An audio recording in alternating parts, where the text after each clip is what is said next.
Bolt your windows. Lock your doors. Check your closets. Look under your bed. And then prepare yourself. For it's another episode of Dark Night of the Podcast. Whoa!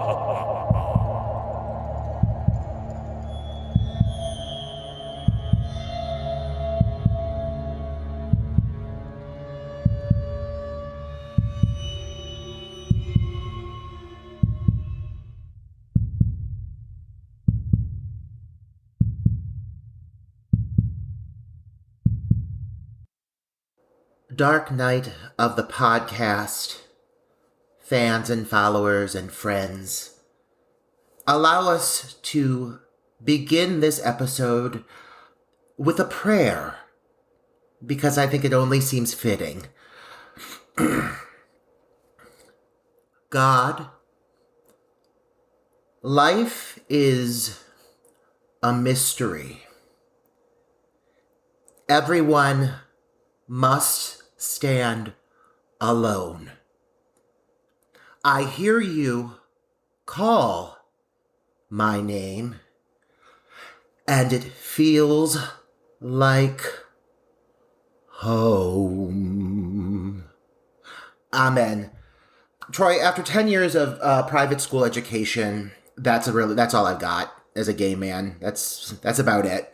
That's a lie, though. I could actually recite every prayer, beginning to end, need be. But how about you, Troy? Were you raised Christian? No, I was not. So I did not have the pleasure, apparently, of going to a Catholic school where I could have gotten my private part stimulated with a shower nozzle. I missed out on. I missed out on that. Apparently, I mean, come on. Oh God! You know, well, according to the Nun, the movie which we are reviewing today, The Nun, there's a lot of things that I missed out on as well, even though I did have some weird fucking experiences during my time at St. Bernadette's and St. Edward Academy. None of them can compare to the sort of abusive trauma that these girls were put through at this boarding school in which a good portion of The Nun takes place. My education, my private Catholic education was rough, but it wasn't that rough. Well, I'm glad to hear it. Yeah, what are your thoughts on nuns, Troy? Well, you know, what do you think of them? Being a horror movie fan, there certainly are a lot of nuns that are pretty much cunts. Am I right? I mean, I don't know if they're all that way, but they are in the movies I've watched. Yeah. I had one nun. I had one sister teach me like in a few classes, and she was kind of a bitch, I'm not gonna lie, but she definitely wasn't flooding your vagina in an attempted abortion bitch. She was just unpleasant, and we all made fun of her.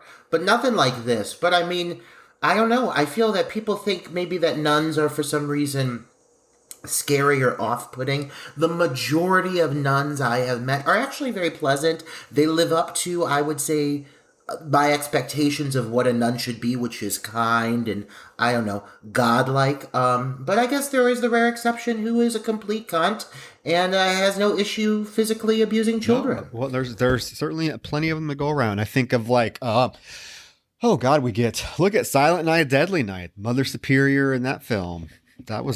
She was a bitch. And then what other evil nuns? There's so many. Yeah. I mean, coming down to the most recent edition, which would be The Nun, which is part of the Conjuring universe, which a lot of people were not a huge fan of overall. That did spawn a whole new bout of nun-based material. I mean, it's all over the place right now. The nun subgenre kind of has made a little splash these last few years. No thanks, right? No thanks to this film, because I feel like this film has gone widely forgotten. I know when you brought it up, I was like, you know what? I think I saw that. I can't remember if I saw it, and watching it this time around, I still don't know if I've ever seen it. I'm sure I did. I do remember the cover art, the poster art, so I'm sure I saw it. Because like many a good horror fan back in the early 2000s, I was really trying to get my paws on all of the early 2000s post-Scream slasher flicks that I could, because thanks to Scream, we did get a nice little slasher film revival, for better or worse. Some of them were pretty entertaining, some of them not so much. But you picked one that I think pairs well with the film we covered last week, which was my pick, The Pool. Because both foreign slasher films, both heavily deal with water, both have issues with characters.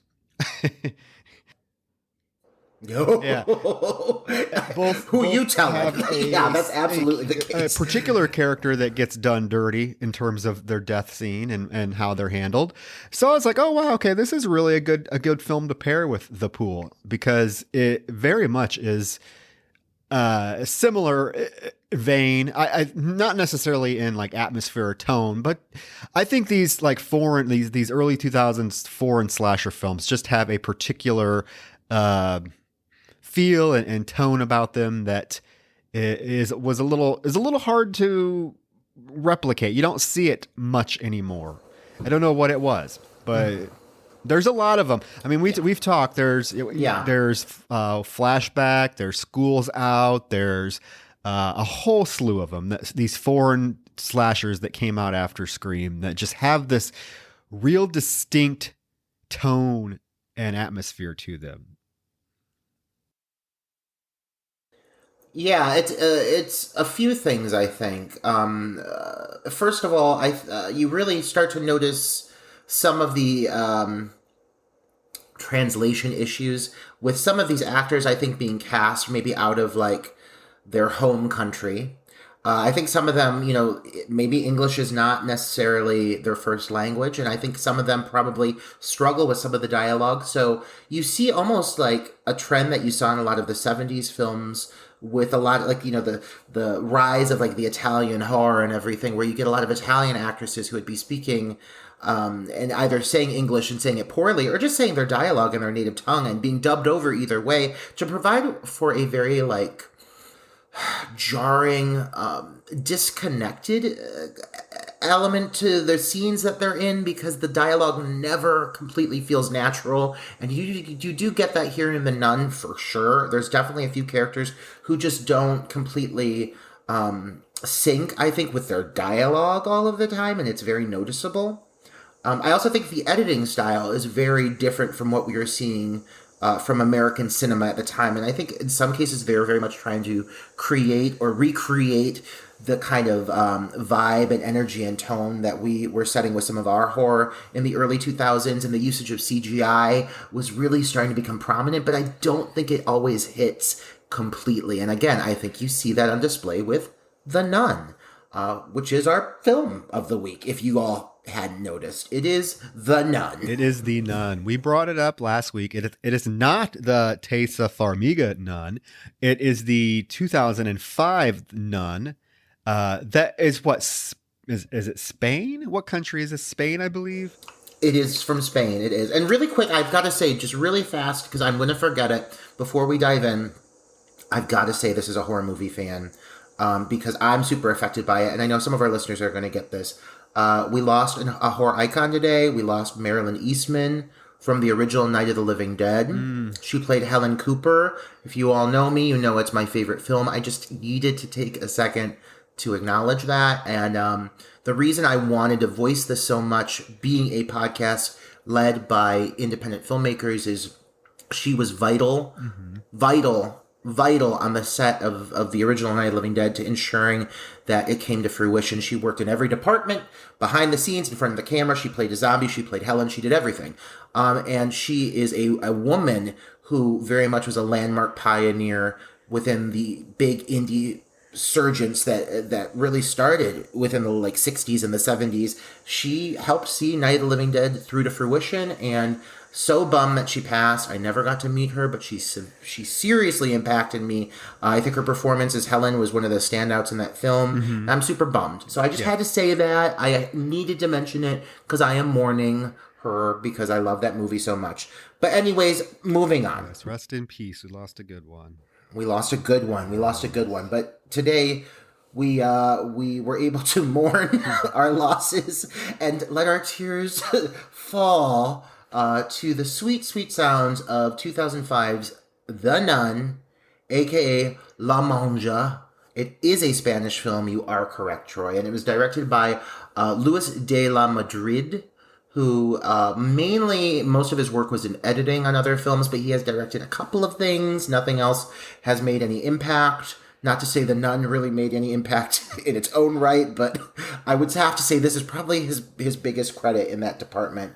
And it stars a pretty diverse international cast. International, mainly Spanish actresses, though the leading actress, her name is Anita Briem, and she's Icelandic. Icelandic. She's you might know her from Dylan Dog, Dead of Night, which is awful. A Journey to the Center of the Earth, Elevator, and then The Tudors, the show The Tudors. So she's got some credits under her belt. She's someone who's actually works in the industry. But a lot of these other faces really don't have a ton of credits we're going to recognize. No, and probably for good reason. Yes, I would agree. The acting is definitely not the standout in this film. At times it's really hard to get through. Some of the dialogue in this is rough, but we'll touch on it when we get there. Right off the bat, I want to say that I think that the movie overall looks pretty good. It looks very of the era, but it's not shot poorly. It's a pretty movie. It doesn't look like it has the biggest budget, but it's competent. The cinematography is competent, and it's at times actually visually striking. So it does have that going for it.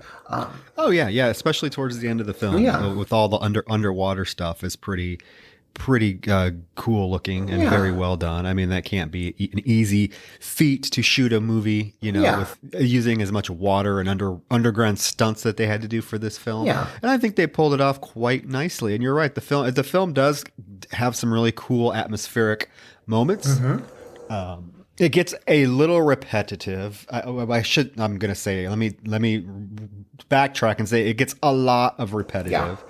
Yeah. And some of it is a little bit of a chore to get through, but you just stick around and there are some nice little nuggets of good filmmaking and interesting concepts and some good kill scenes. Yeah. Scattered throughout. Yeah. I mean, I think that overall there are some good concepts here that maybe they don't hit it completely on the head, but they do a pretty good job with a few of these moments. One of the things I really enjoy going into this is the deaths here. I love it when a movie has like deaths that are themed. Like there's a purpose for why people are dying a certain way, and I think in this movie they use for me as someone who grew up Catholic, this is very effective to me. They use the patron saints in which the girls, these lead characters, are named after as the means of which they are killed. And I thought that was kind of striking, especially a few of the deaths are done in a way that is visually really impressive and very much ties into the means in which the actual saint died. I thought that was pretty kick-ass. And another thing I like is, and I think you'll appreciate this, Troy, is that the focal group of individuals in which the killer, whom is the nun, is targeting is a group of middle-aged women, some of which are actually like they have not aged by Hollywood standards. You know what I mean? They look like average women. And I thought you would appreciate that, knowing what you did with like teacher shortage and everything, trying to go outside the box. Are you trying to say I'm an average-looking woman, Roger? Oh, Troy, you're a 10 out of 10. No. But you know what? I totally am like Christy in this film, and I love to wear my silk little nightie, all through the hotel. I'm not saying you. I'm saying what you tried to do with teacher shortage, meaning like you tried to cast and you tried to put together an ensemble of characters that felt like very realistic. They weren't like picture perfect plastic teenage somethings. They were like, aged individuals who had, real careers and real lives and inspired off real people. And I think you see that here with this group of women that come together. The fact that they chose to go with like mid to late 30s, early 40s and make some of them kind of frumpadumps, I thought that actually worked in this movie's favor. Yeah, it is. It is really interesting that you do get it's basically two sets of characters. You have your main group, which is the young teenage, stereotypical, all, pretty good looking cast. But then you also have the group of the women who are actually, they were students at this boarding school that this sister Ursula was the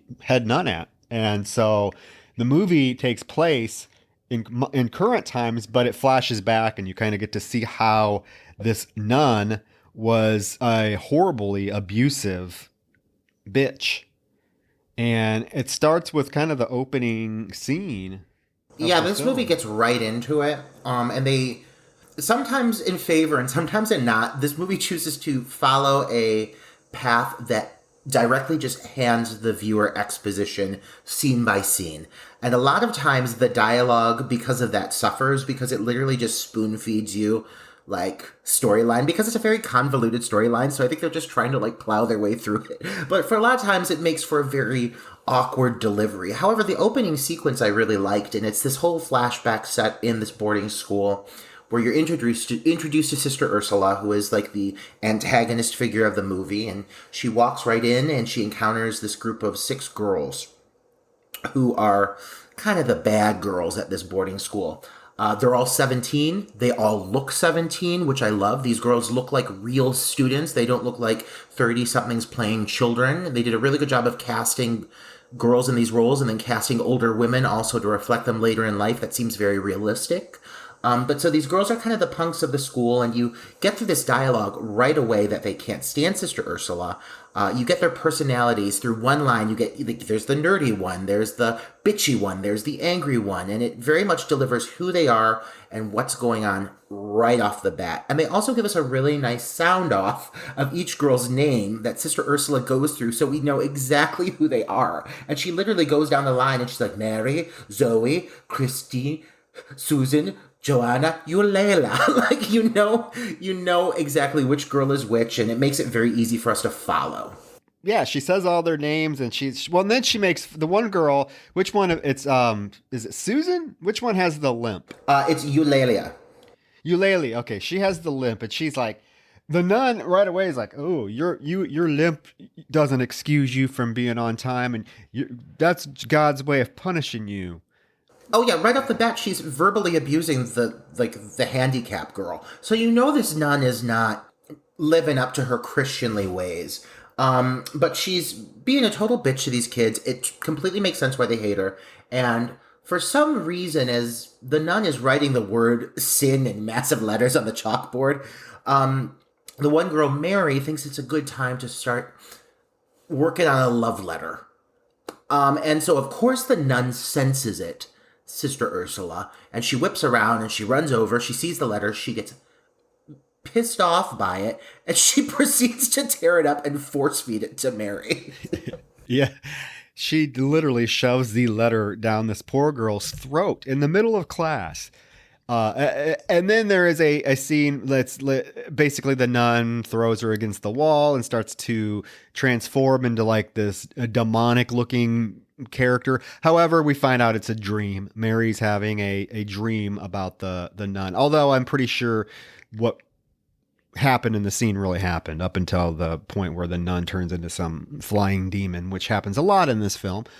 So yeah, you get a taste of the abuse and the trauma that this nun has inflicted on these poor girls, because they are all still very traumatized by this particular nun. So adult Mary wakes up.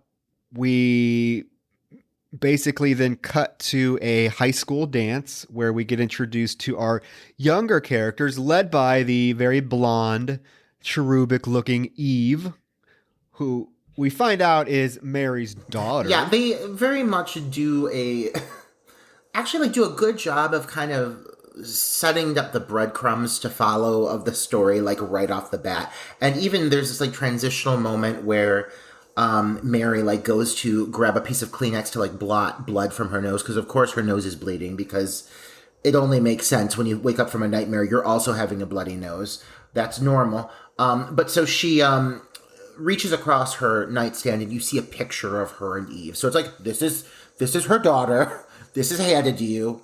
Easy. When you transition over to this, like, it's like a prom sequence. 2005 feels very 2005. I think where, like, a chunk of the budget went, because it's quite a lavish prom. They have a sax band. Like, they have a full brass band up on the stage playing jazzy music. But one thing that really bothers me is, and I think this is, like, trailing after it's still hot off the success of the Blair Witch, when movies were really starting to get into doing, like, POV style found footage camera footage. The character of Joel, who I think is the best character in this film, he has this camera that he's carrying around with him, and a lot of times it'll cut over to his camera's point of view. And so all of the footage that you see on his camera is extremely bogged down with exposition. Like, it only exists to fast forward the storyline along. So, like, it cuts to this found footage, and, like, every line that's coming out of the character's mouth is just, like, a fact. It's like, oh, Eve just turned 18, and she hates water, and she doesn't totally get along with her mom all the time, because you know how she is, and we're going to Spain on a vacation. Like, it literally is just all major key playing facts that you need to know to get to the next segment of the storyline. It really doesn't even need to have this dance sequence. I agree, and one of my notes was about the found footage stuff. It's POV. It's not found footage, but it's the POV shots of this Joel character filming certain scenes, but he doesn't do it. It's not like a constant thing. It's done a couple times, and there's really no purpose to it. Like you said, unless it's just to blatantly explain something that could be explained through other sort of dialogue or character interactions later in the movie. It just all of a sudden you'll be watching the flick and it just switches to Joel's POV camera shot with no warning, no purpose. It happens a couple times, and it's never there's no payoff to it. Like there's no reason for it. It's really odd. Unless, like you said, it's just that whole, Blair Witch came out, 5 years before this, and, was one of the most successful films of all time. So I'm assuming these films thought, oh, let's jump on the bandwagon and throw some, POV found footage stuff in our film because ha ha ha. And I think to prove my point, the character of Joel makes a very blatant Blair Witch joke or a reference later in the film. And I Know What You Did Last Summer reference later in the film. Yeah, I think they were completely aware that they were doing something that was going to read very Blair Witch, and so they, like, intentionally called it out, being like, wink, wink, nudge, nudge. But it just seems kind of like a ripoff. And I really think they could have, like, if they're going to do a dance scene like this, I wish they would have just handled it like any other scene in the movie. But I think they realized that in order for them to get through this, like, very bloated storyline quickly, they used the POV camera trope to make sure they could get through it as fast as possible. Because, of course, there's, like, the awkward jump edits, the static blips, where you literally just go from, like, line to line to line of exposition without any, like, real development between it. I would have rather have just seen it as, like, a normal sequence, but whatever. It eventually culminates with him trying to find Eve, who's wandered off with, like, her love interest at the school. I think his name's Harvey. He's really not a big character. He's only in this moment. But he discovers them in, like, the showers of the school where a bunch of the kids have, like, snuck off to make out. And as he's filming them, Eve accidentally bumps the shower handle and sets off the water. And it causes her to react with shock, as I suppose anyone would when they're sprayed with cold water. But it obviously has quite an effect on her. She starts hyperventilating and shrieking, and then it awkwardly just cuts away without explanation. Because who needs explanation? Yeah. Well, and we just got a lengthy conversation about how much she hates water. So there you go. So in case you wanted to see how much she hates water, we got a visual representation of her freaking out because a shower turns on her. I'm like, bitch, if that's how you act in taking a shower, I mean, do not get me stuck in a water-based location with Eve from this film and Sarah from the last one, because these two broads are incompetent. They are just absolutely incapable of defending themselves in moments of fear. Up until, I would say, the final 10 minutes of either film. Eve floats through this movie with a look of fawn-eyed confusion at all times. She rarely gives a reaction or a response of actual humanity up until towards the end. But most of the time when Eve, I don't know, stumbles upon a dead body, which she does often over the course of this movie, she just reacts with a gasp and a, oh, like a, oh, wow. Like an Anna Faris reaction. Yeah, but I wouldn't say Eve makes for the strongest lead, but I think that would come across difficult for any actress trying to tell this story. Yeah, I guess. Yeah, I agree. Yeah, very much in line with Sarah. Two bland final girls in a row. Roger. Good Lord. I know. Shame on me. But next one, we're making up for it, I promise. Yeah. So we cut back after this. Yeah, after this traumatic shower experience, we cut back to Mary, Eve's mother, at home by herself. Water start. It's a very kind of a creepy scene because you just start hearing like all these little weird things start to happen that are water related, like the faucet won't shut off, and then you start hearing like the water pipes rumbling. She goes into the dining room and her vase is knocked over and there's water all over the floor. She goes to take it to the kitchen and now the sink's clogged. It's like, what next? It's just water everywhere. Water everywhere. So she takes a little, plunger and unplunges the sink, gets that to go down, and all of a sudden the window blows open. Not water-based. Not water-based. But then, as she's freaking out about that, we see the nun basically come out of the sink in a very CGI manner. The nun... It's a CGI the nun watery is, nun. in fact, like composed out of water. Let's be clear here. This movie is 2005, and it shows. And when I first watched this movie as a teenager, I loved it. Watching it now, I would say maybe like 20% of the digital shots of the water nun hit home. The rest of the shots do look very like these people just procured a green screen and are kind of fucking around with it, seeing what they can do. But they're trying. And I give them credit for trying something new. The nun does manifest out of the sink in the form of water. Water starts rising up around her. And just as the nun begins to take form, Eve pulls up into her driveway and walks into her house, only to discover her mother being held captive by the watery nun, and who then proceeds to slit her throat and splash out the window. She turns to water and she just disappears out the window, and Eve is clearly taken aback. Eve is taken aback, although she does not seem too torn up that her mother died. She literally gives that expression where she's like, she watches this thing cut her mother's throat and she goes, she seems very confused, I would say, but I would be confused too. Like, if I walked into my kitchen unexpectedly, there is a water nun holding any of my relatives hostage. I would just react with confusion. I wouldn't really scream. I would just be baffled. But then, obviously her mother's killed, so she does have like a whole weeping sequence. Oh, the police show up and are questioning her about what she saw because apparently there's no fingerprints and blah, blah, blah. She's crying away and they're trying to get to the bottom of it. Her friend, Julia, is that her name? Julia, right?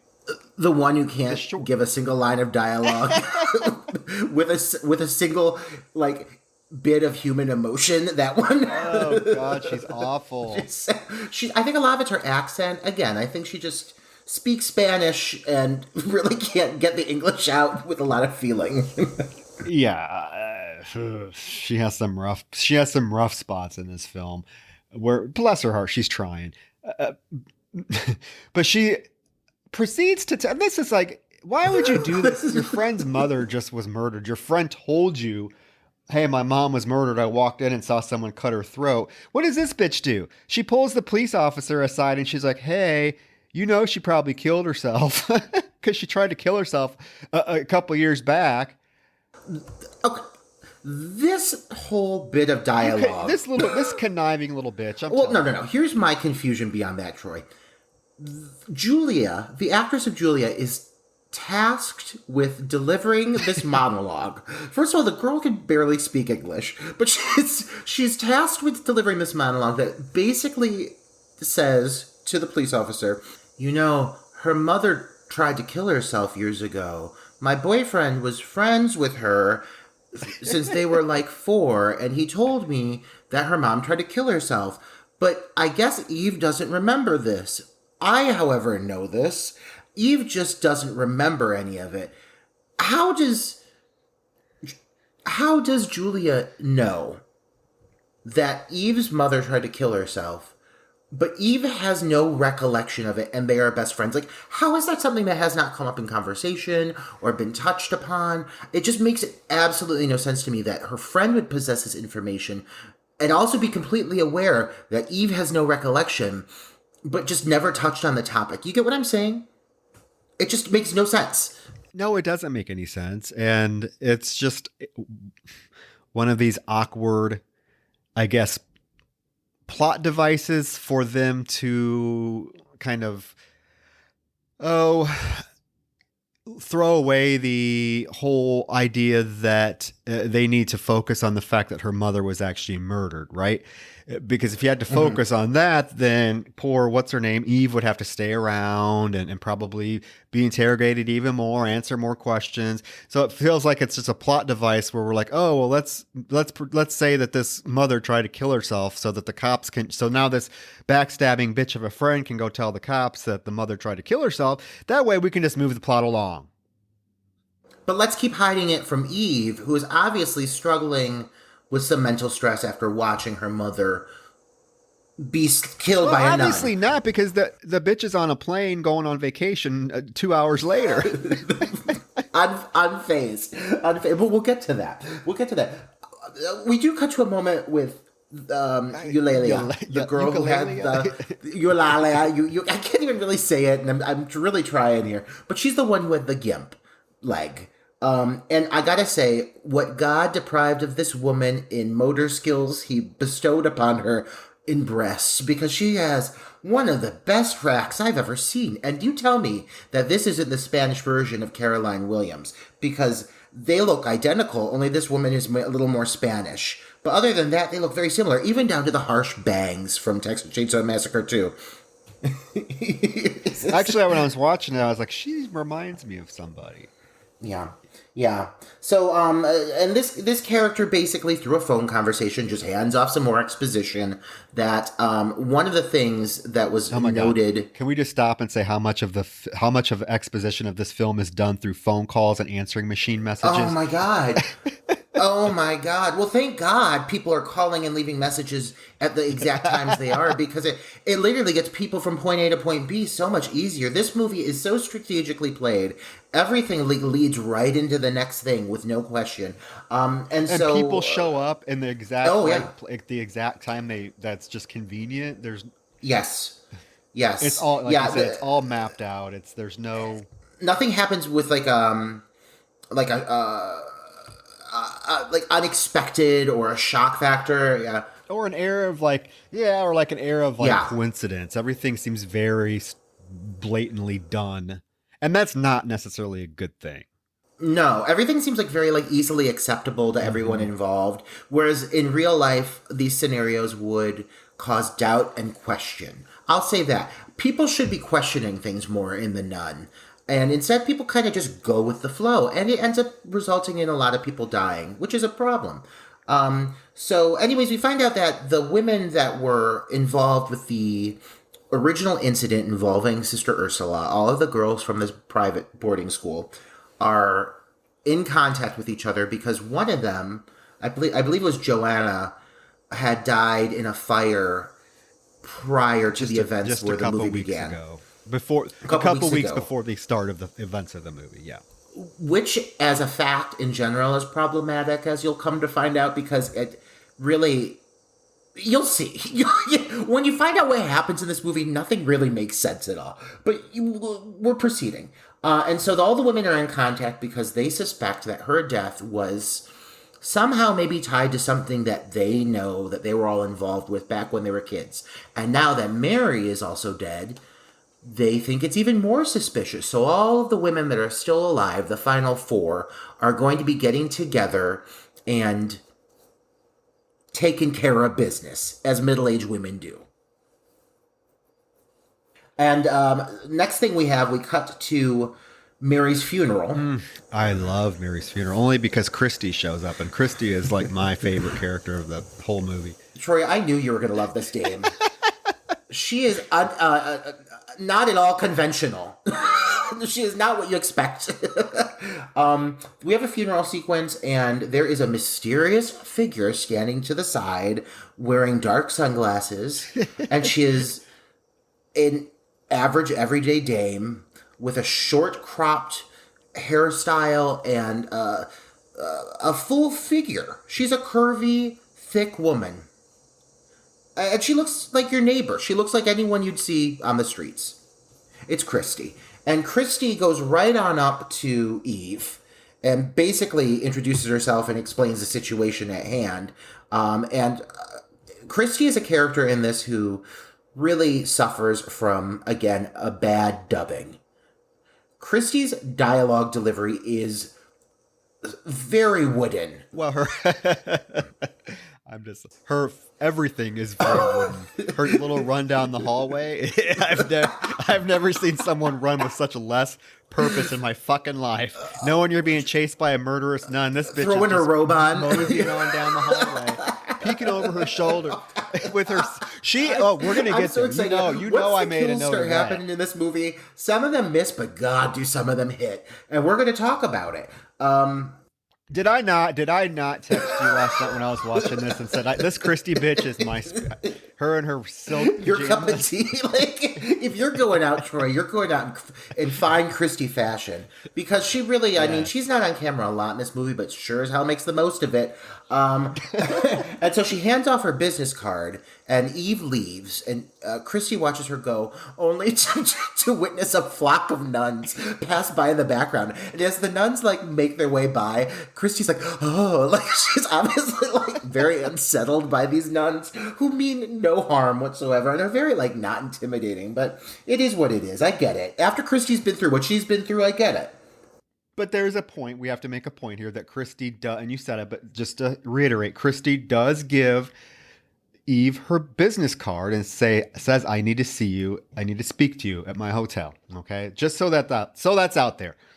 So that we can build to the ending of the movie. Which is honestly, like, they cover this movie in, I'd say, like an hour, 30, 40 minutes. This movie, the storyline really deserves 4 hours because it is mind-boggling. I can't explain it. I mean, I'm sitting here trying to tell you all the storyline, and it is just making absolutely no sense, but bear with me. So Eve starts doing some sleuthing through her mother's private possessions in her bedroom, which reveals her father's identity. And also, she finds a mysterious address. Meanwhile, Christy has slipped into something more comfortable. A silken negligee. It's a silk negligee. With no bra on. And this dame, like, this looks like if you saw your mom, like, running into the bathroom from her bedroom, like she left the shower running, you know? Like, it's just good for them, though, casting a realistic female figure. And so there is another, like, kind of cool sequence of the water. When the nun starts, like, making her presence known, water starts to seep out from underneath everything, like inanimate objects. Like, at one point when there's a note on the bed, the water starts to kind of like ooze out from under the paperwork, and then that's later discovered by Eve. And so in this case, you have Christy get up from the bed and she goes into the bathroom and her keys have been left on the bed, and you start to get some of the water start pooling out from under all of these items, and you hear the sound do that very like early 2000s like where like the sound like drops out. But okay, we will get there, but I just have to say the whole water leaking out of everywhere and shit makes zero sense. It makes no sense at all. When you come to the end of the film. Zero. Nothing. So many things about the course of this movie in general make no sense, especially like knowing... I'm really tempted just to tell the listeners what the ending is, but I can't. I won't. We'll get there. We'll get Save there. it. I'll save it. But just know... Well, like, if they've seen it, they know the Yeah. ending. If you haven't seen it, well... Yeah. You're missing out on Christy and her negligee. So at least treat yourself to that. But just know that a lot of these things that we are telling you, when the movie does conclude, if you go back and watch it again... These things do not make sense. It just doesn't have any explanation for how these things transpire or occur. Including this moment where Christy goes into the bathroom and the toilet proceeds to vomit on her. The toilet blows up in her face. It literally rockets water all over her. It does. And she just stands there for a minute, and then her reaction is to like run to the phone to call. Who is she trying to call? The front desk? I think so. Like, hey, my toilet. Bitch, get out of the hotel room. And then as she turns around, she dramatically sees the nun. The reflection of the nun in her mirror. And what does she do? She walks away. She walks away, but what does she do first? She grabs her beautiful silk fucking robe. And she elegantly ties it around her waist. She doesn't want anyone to see her in her silky negligee. It's too much. It's too much for people to handle. She's got to throw on another layer. And so she slowly does this while the nun is right behind I'm guessing the nun is just time. Waiting in the bathroom. It's like, yeah, we'll wait. Get your negligee on, lady. But then she proceeds to walk out into the It's more hallway. like a power walk at this point, but it's a walk. She's walking down the hallway. The nun comes out of the room behind her and it's like floating down the hallway. And she proceeds to just keep walking. Every once in a while, she'll turn around to see where the nun is at. It's almost like she's like, well, maybe she didn't see me. I'll just keep walking like everything's okay.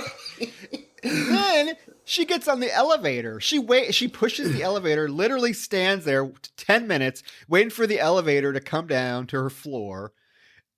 And then she gets on it, and there's just like this moment where she's like awkwardly peeking out the elevator. Oh, it doesn't make any sense, but nothing in this film does. And even like with the nun, like she sees Christy strolling down the hallway, but then she just like floats away. It's very like taunting cat and mouse though, so it kind of works. And I will also say, like I said earlier, a lot of shots of the nun do not work in this film, but every once in a while there is a really cool shot that does, and she kind of has this like floating like motion because she's suspended in water, and it does make for a cool visual. Watching it like on a high definition TV probably doesn't translate as well. It worked a lot better when I was watching a DVD on my cheap television from 2004. So, some things just don't age well. But it still makes for a cool sequence. It just has a pacing issue because Christy seems very unmotivated to get out of there. Well, and then she's on the elevator. The elevator basically starts leaking water too. And then it like stops. And at the same time, conveniently, the exact same time, Eve shows up to the hotel because they're supposed to meet to talk. And Christy is the elevator stopped like mid-floor, right? So first thing she thinks to do is try to climb out of the elevator. Which you never do. Like, you never do that. Like, she puts her arms out and it's like hanging out, trying to climb out. And of course, the elevator drops down and basically rips her arms off. It's a cool effect. Like, here's the thing. It is a cool, it's done well. It is done well. And then you get a shot of her actual body that's really effective. Because Eve shows up and is trying to get on the elevator at the exact same time. And the elevator opens up and you have Christy's laying against the elevator wall.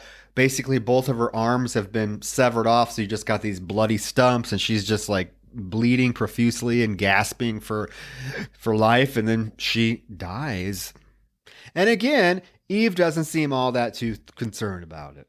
No, she gives another gasp. Nobody seems that concerned because a lot of people see the body.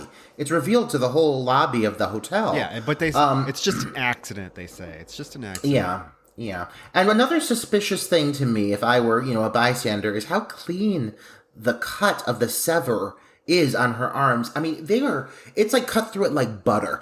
There's no joints. You'd think her head would be smashed with the weight of the elevator, because the elevator doesn't just go down slowly. It obviously like just drops. So like you'd think her whole body would just be destroyed, but nope, her arms are just cut cleanly off at like the elbow. But it does kill her, and it is a really gnarly effect. But overall, I mean, I would say, even with its pacing issues, it is visually probably the most striking kill in the movie. Oh, yeah, I would say so.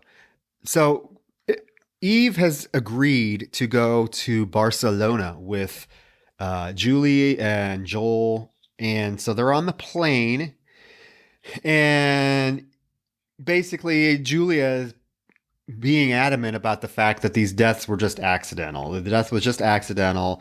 And Eve is trying to convince her otherwise, but Julie is not having any of this. She's no nonsense. She's like, nope, it was an accident. You're nuts.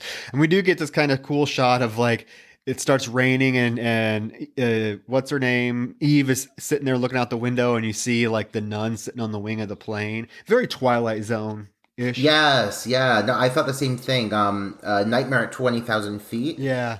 Yeah, very iconic. I also thought it was very reminiscent of the movie Bridesmaids, in which Kristen Wiig begins to panic because she's heavily drugged, and she gets on the microphone and tells everybody that there's a continental woman on the wing of the plane churning butter. On the yes, a colonial woman. There's something they're not telling us.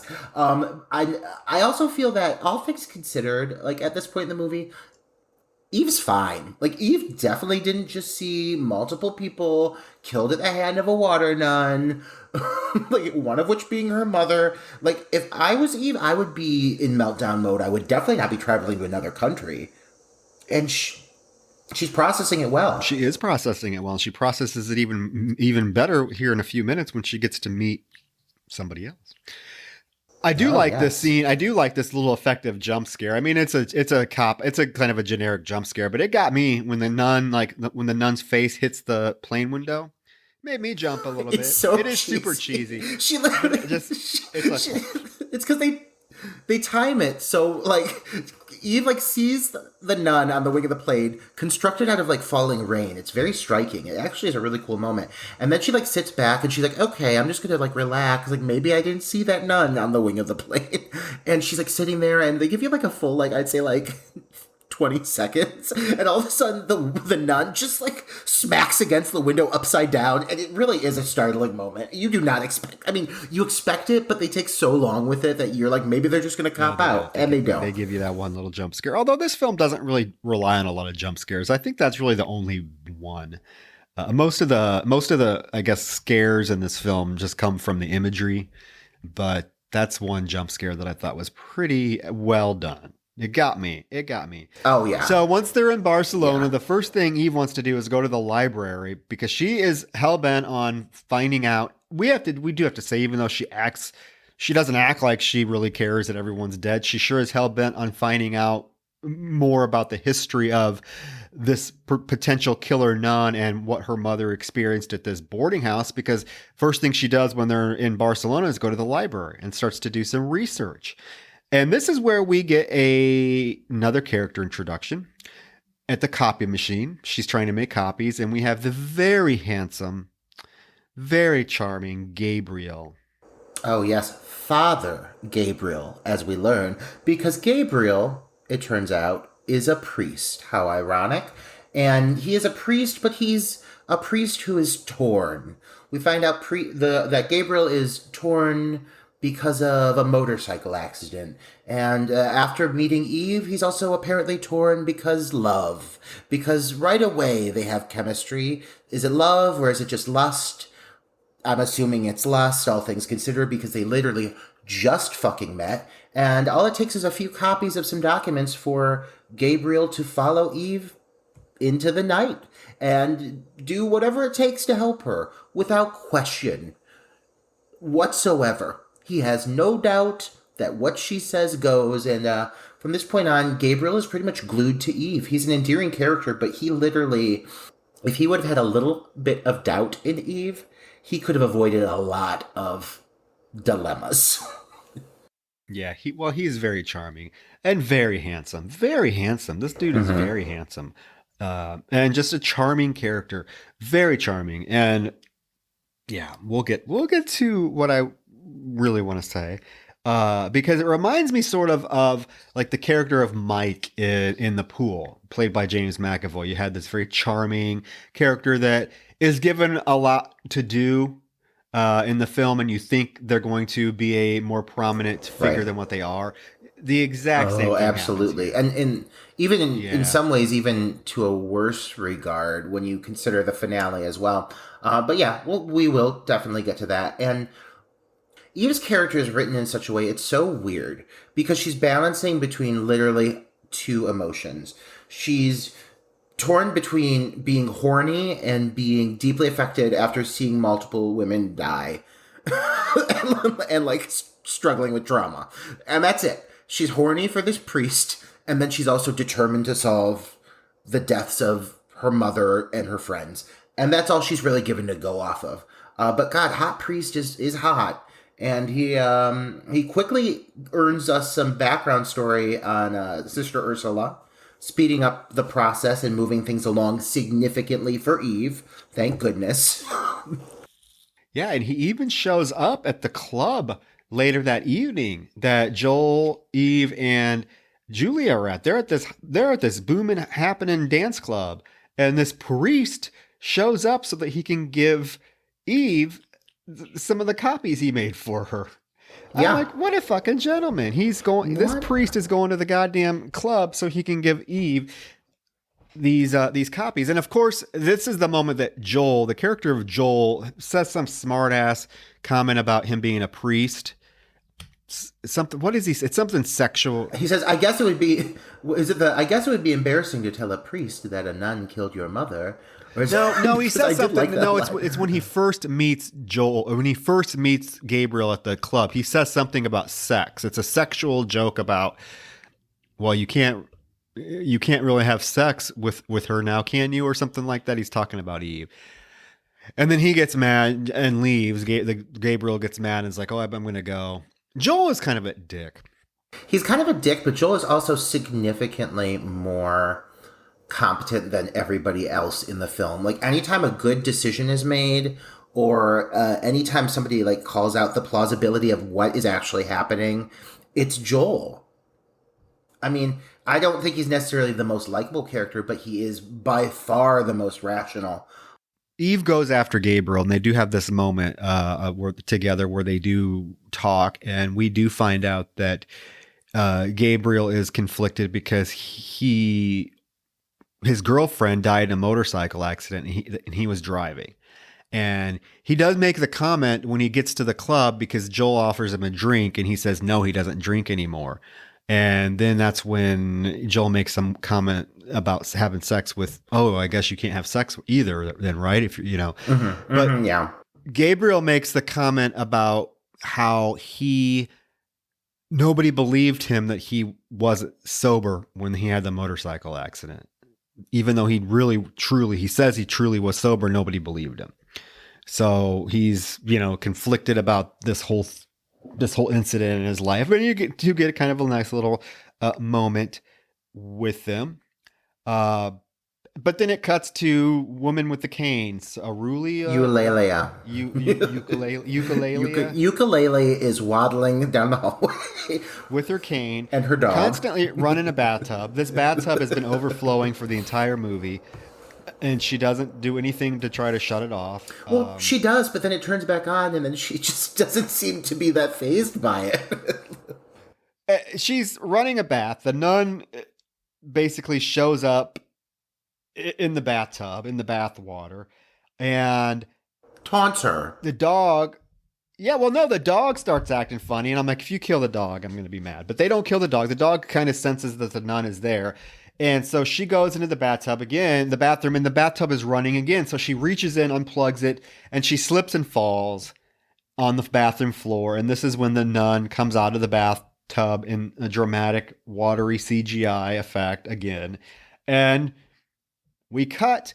And in the meantime, this exact same moment, Roger, Eve has decided that she's going to leave this club at 1:30 in the morning where she's been drinking and partying all night to go over to Eulalia's house. I'm like, why are you going over to this bitch that you've never met? You're going over her house in the middle of the night. For what? And after inevitably stumbling upon her dead body... Well, she just walks in her house. Yeah, she just walks right in. She finds the woman dead. At this point in the game, why is nobody questioning Eve? I'm sorry. This is the third time this has happened in a matter of days. The third time that somebody has been found dead with Eve being present in the matter of days. She has been at the location every single time. This is all signs point to yes.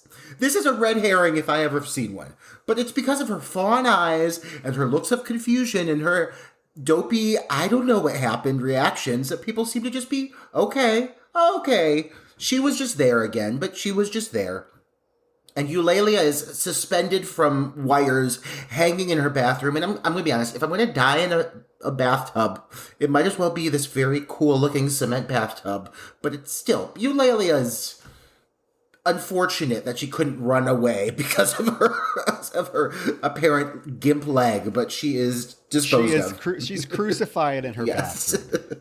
But again, I just find it hilarious that Eve just decides in the middle of the night to go to this lady she's never met in her entire life. She's going to show up to her house. How did she expect that to go?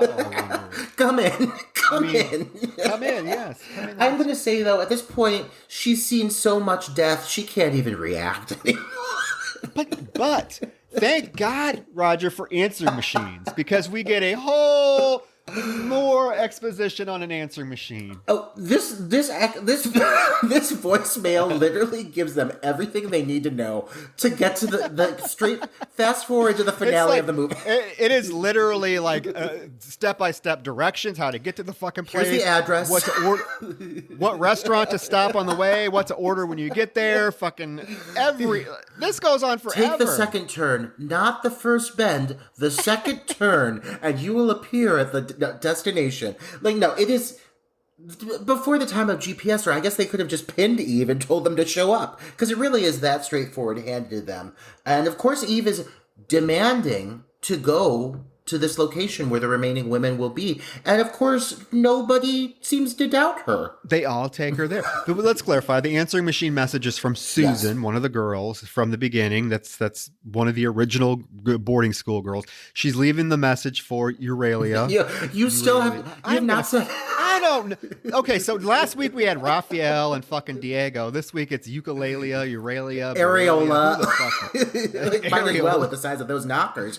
But yeah, you haven't gotten this woman's name right, and she's finally dead. So at least, okay. So be happy that I'm at least trying to say her name, because in my notes I just say lady with in her memory. Let's say it together correctly. Eulalia. Eulalia. Okay. Well, maybe they. Okay, so where'd they come up with that name? We get names like Spain. I don't know. We get Julie. We get fucking Eve. We get Gabriel. We get Joel. Then we get Eulalia.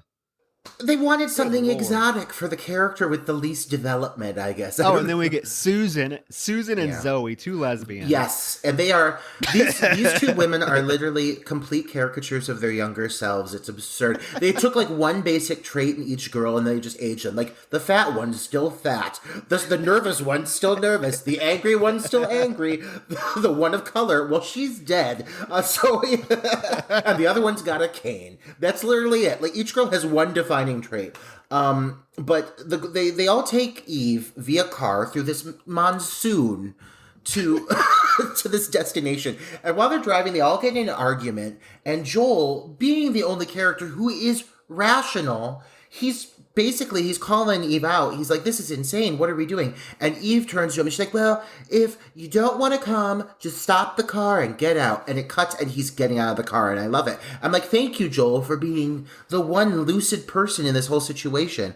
And if it wasn't for his stupid girlfriend, who he doesn't even seem to like that much, Julia, who convinces him to get back in the vehicle, he may have gotten through this whole experience without any of the trauma coming from it. Yeah, he gets out of the car. What I do like about this is that he gets out, it's pouring rain. He gets out of the car, and then Gabriel gets out of the car, and then Julia gets out of the car. But if you're watching the scene, as I was, because I was so enamored by this film that I was just like glued to the screen, watching for all the nuances, it's pouring rain, and none of them are getting wet. None of them. Their shirts are dry as can be, but they're standing in the pouring rain. So apparently this nun has some magical powers, because I noticed that. They get back in the car. Joel finally does get back in the car, and they drive up to the road leading to the school. And there's a random car blocking the road. Here's the thing. How many warnings do you need before you're like, you know what, let's just turn around and go home? Yeah. No, well, and even like at one point while Joel's like stomping around and Julia's trying to convince him to get back in the vehicle, Gabriel is like comforting Eve, and like at this point you've seen like several people die. You'd think that you would have panic, but his response to her is, "Oh, Eve, I know we're all kind of nervous, but it'll be fine." And it's like, bitch, your life is in danger. I know you're a priest and you believe in heaven and all of these things, but there is more reason for fear. This nun is made of fucking water. You cannot fuck with her. But he'll learn. They'll all learn in a little bit. They'll all learn. They hike up to the old boarding school, and they go inside. And it's a cool setting. I'm going to say this. It is. It's creepy. It's atmospheric. Joel pulls out his camcorder that apparently he's had this whole time that we haven't seen until the last time we saw it was at the beginning of the film, but he pulls it out now to record a few seconds. So it switches into the POV shots that are pointless, that they don't do anything to drive any sort of plot. No, it's very awkward. It's really just to get them, I think, moving through the building faster and to where they need to go. But one thing I need to... Go ahead. Well, I was just going to say, I think it's weird that everything in this school seems to have been preserved in time. Bibles, gifts, clothes are all there from 30 years ago. The word sin is still on the board. Still on the chalkboard. I mean, like, it seems as though it was completely abandoned in the moment. And the answers to all of their questions are just right there in front of them. Well, I also like the fact that Eve does not seem to like these friends very much, because she leaves them alone and goes off by herself constantly. She did it at the bar, the nightclub. She does it here. Like, she just leaves. She just doesn't say where she's going. She just up and leaves. So she goes to explore this abandoned, school, and she goes upstairs and is looking out the window, and she happens to see the two lesbians. Oh, and they're bickering like lesbians do. Susan and Zoe, who just happen to be, I mean, that's the thing. They're just there. They're just there. They're already there. Well, I mean, it makes sense because I will say, like, the pieces of the puzzle are put together here. It's too small of a puzzle. Like, they do explain that they are the women that are going to this location, and like all the women are meeting here intentionally. But like, she runs right up to them, for example, and she's like, "Hello," and they're all like, "Who are you?" And she's like, "Oh, I'm Eve, Mary's daughter." Like, there's just absolutely no like moments of like realism or confrontation, or I don't know. It just seems so separated from reality. Like, the humans in this movie act like so robotic. You know what I mean?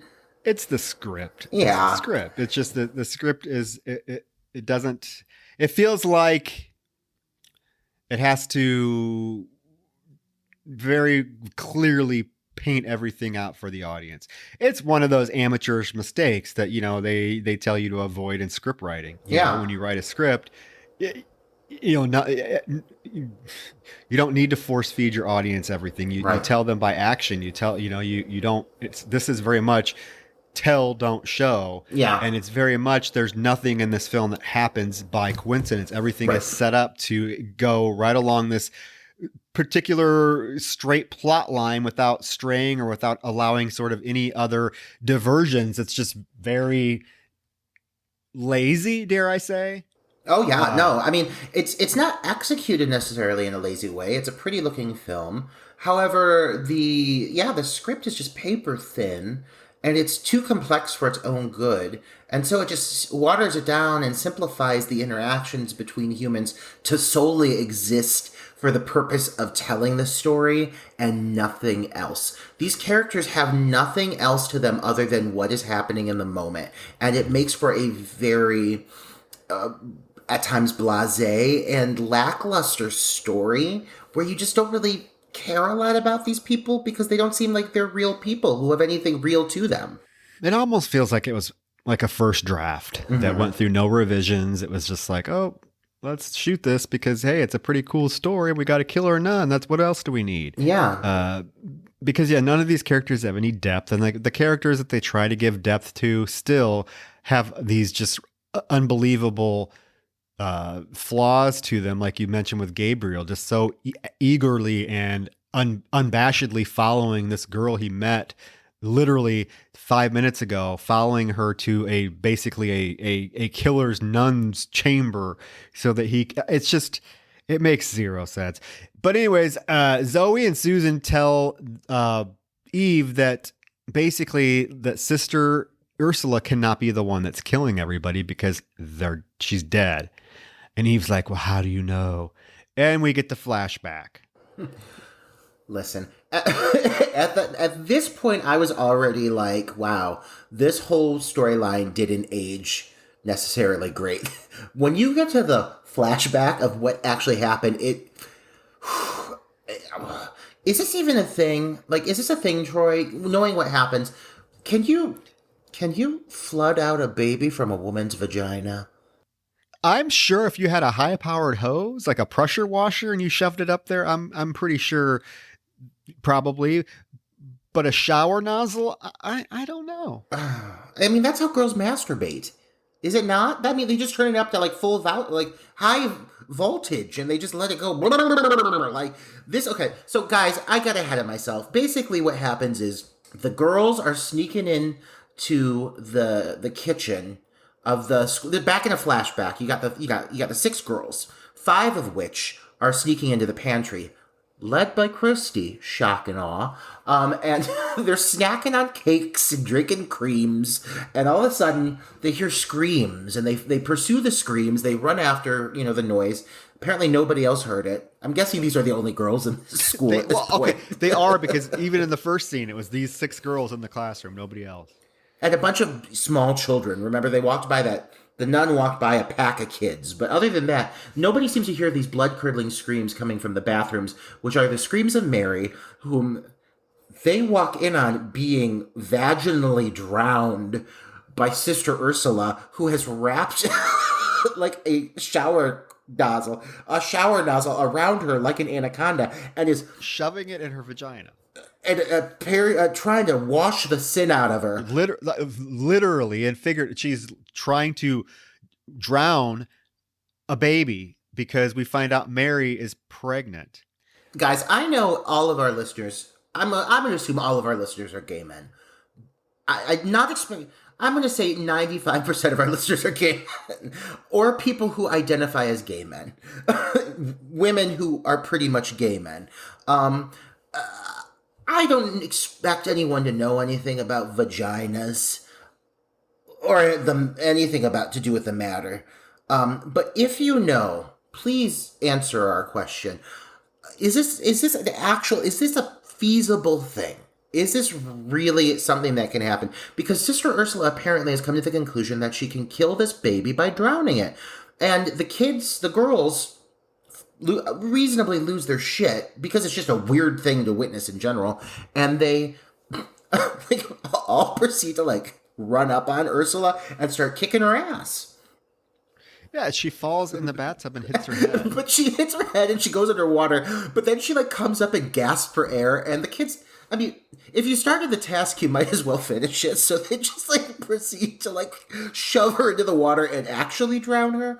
I mean, she could have actually survived the situation and pretty much, I think, would have gotten in trouble either way because she was trying to, abuse a kid. But the girls decide to just finish the job, and they do drown and kill Sister Ursula. And they dump her body in a pond or a lake. They drop this nun into the lake, and apparently, I'm guessing nuns are very dense. Because she just sinks right to the bottom. Like, she doesn't float. It doesn't seem like they tied any weight to her, but she sinks right to the bottom. And my question is this is like a pond in front of like a lovely school. I feel like once daylight hits, you'd look in and you'd see that nun just like staring right up at you from like 3 feet of water. How did they go this long without identifying that the nun was in there? I don't know, but now we get some convoluted story about how this nun possibly could be out for revenge because apparently this company or some place drained the pond 2 weeks ago, right?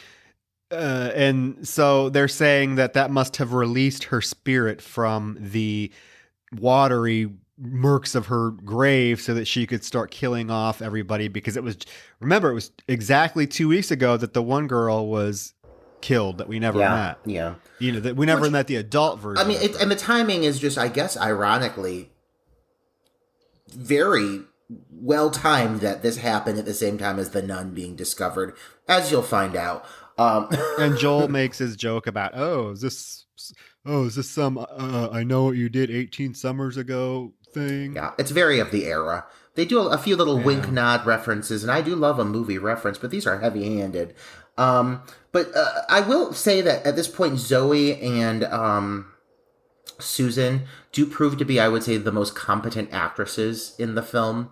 Their characters are very thin, and they aren't in the movie very long, but they make it seem as though they're there with purpose. I do enjoy Susan's little breakdown because she's obviously the skittish, nervous one, and she progressively becomes more and more panicked until she eventually, just loses her shit. And she does a good job with it. And she's very, very Christian.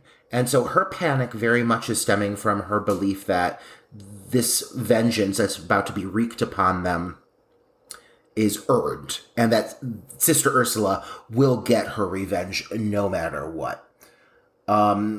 So I again, everybody splits up because this just seems to be the best idea. There is a lot. Yeah, there is a lot. The last half hour of this movie is pretty boring in parts. It's a lot of the characters splitting up into pairs and just conversing. The next scene is Gabriel and Eve are walking around the place exploring. They go into an old bedroom, and this is when they find like a Bible, like a little prayer book that's actually inscribed to Sister Ursula from Father Miguel. Like, just because this just happens to still be laying out on the end table in this long abandoned, boarding school. Yeah, and now this is when. Everything that's happened to these two, they've seen countless dead bodies. They're hunting a killer nun. They decide at this moment that it's the perfect time to make out and fuck. Oh my God! I mean, what's sexier than surviving trauma? Because that's what they bond over. They talk about how they both have survived severe trauma, and that causes them to mount each other on the bed of a dead nun. Who I also feel like, and tell me if you agree on this, I think the angle of the storyline is that Father Miguel, whom Sister Ursula was in love with, is actually the man who got Mary pregnant, and Father Miguel is thus the father of Eve. Yes, so correct. Eve is in love with a priest. Mm-hmm. Her mother was in love with a priest. The parallels here are uncanny. I mean, like mother, like daughter. Yeah. And Eve does turn at one point. She turns to Gabriel and she says, just in a really cheerful tone, she goes, "I'm really happy you came with us." And if I was Gabriel, I'd be like, "Oh, bitch, me too. Yeah, I'm really, really glad that you told me in advance about the water nun, and now you got me tied up in this nonsense. Thanks. I'm super happy with it, but apparently he is, because he does full on make out with her, even with being a priest. Even with being a priest. And then you get just scenes of Joel and Julia wandering around playing with fuses, trying to turn the electricity on. And then Gabriel leaves Eve alone because he wants to go find something.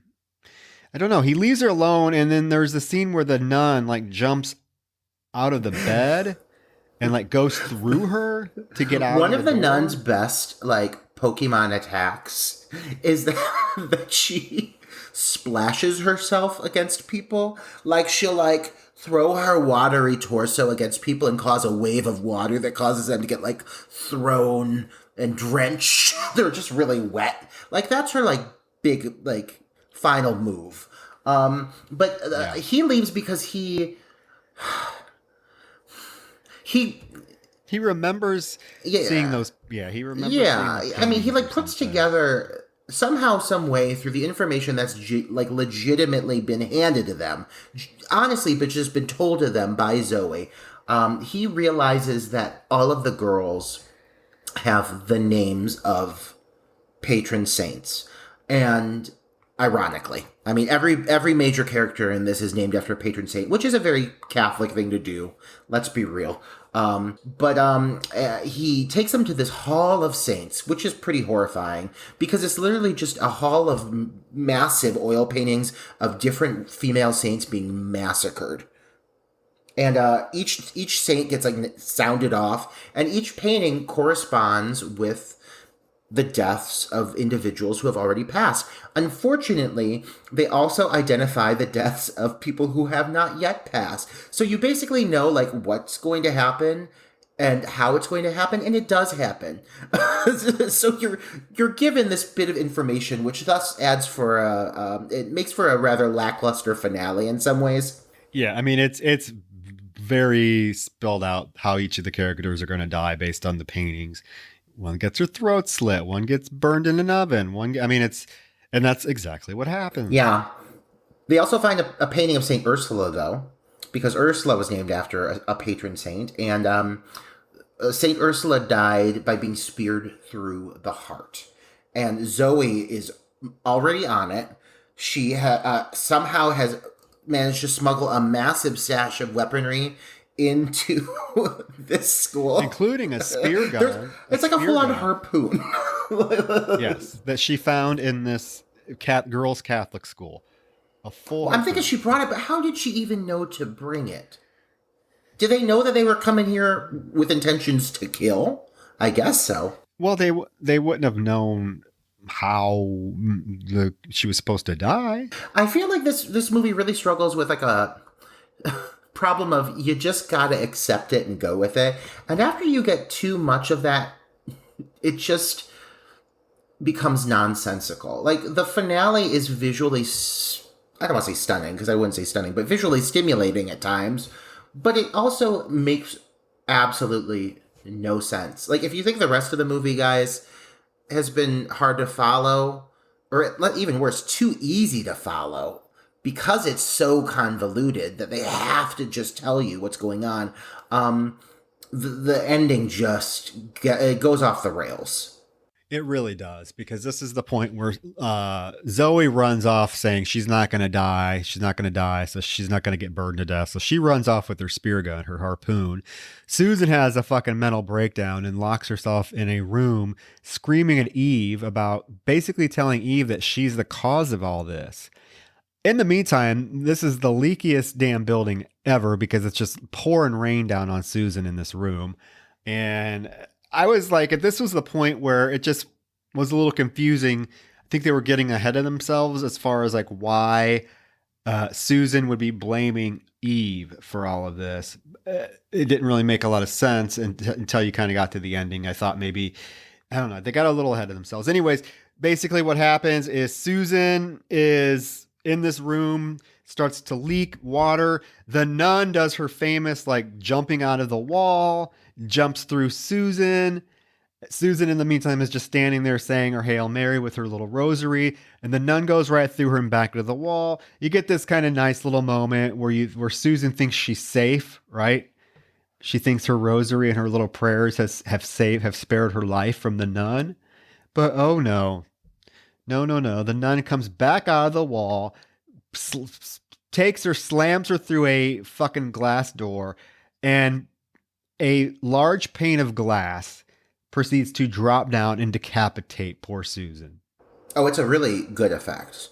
Like, better than I would have anticipated at this point. There are a few of these moments during the finale that are actually really good, which doesn't necessarily save the finale from itself, but it does make it palatable. And this sequence, well, you're right. Like, Susan, basically, she's just there as exposition. And she's just there to kind of start this idea of accusing Eve. And they do jump ahead of themselves because they're really just trying to tell this story and get it over with. There is no nuance whatsoever. Well, at this point, we want them to get it over with too, I think. Yeah, I agree. And so Susan is, she's caught up in this sequence of what is a really flashy scene. There's like thunderclaps and lighting cues and this really great set. Doors are slamming all around her. You've got Eve slapping on the glass, screaming for her to just listen to her. And they edit it really well in a really flashy way, but they kind of just plow through the dialogue and get it done. And it is one of those things that it makes for Susan's character to feel very disposable. Which, I mean, I guess all of these girls from the initial storyline are pretty much disposable, but I think you'd kind of expect one of them to kind of rise up. And Zoe kind of does, but not as much as I would hope for. I mean, if they would have just maybe let some of these characters develop a little bit more, we could have cared, but not one character in this film leaves me with a feeling of, oh, I'm bummed they died, or oh, wow, they really didn't deserve what was coming to them. Like, I don't know, nobody in this really has any meat to them. Yeah, there is I agree. After this, there's a scene or a split second where Eve sees the nun and tries to shoot it with a spear gun, but nobody else sees it. So now Zoe's like, well, you must be the only one that can see her. Then we get, and because of who you are, because you were with us before. And again, I've already, at this point in the film, I already made the inference that Mary was pregnant, and that was why the nun was trying to wash out her vagina and kill the baby. I already got that. I already got that. But the film proceeds to give you another flashback just to blatantly, not even any inferencing required, blatantly say, yes, Mary was pregnant. Yes, Father Miguel is the father, because you get a scene with Mary taking a pregnancy test. And the nun, why is this Mary bitch do all this shit in front of the nun, not thinking she's going to get caught? She's the one that was writing the love letter, and the nun's right there. She's taking a pregnancy test right in front of the nun. And the nun's like, let me see. And then she's like, oh, you whore. I'm going to drown your baby inside of you. I'm going to drown your sins. And she proceeds to, that's when she shoves the water hose up her vagina. But it's like, there's no subtlety. The viewer already could have gotten that from what we've already been seeing. It's just like, Yeah. I think you're right what you said earlier, and it keeps being the continuous problem through this whole project.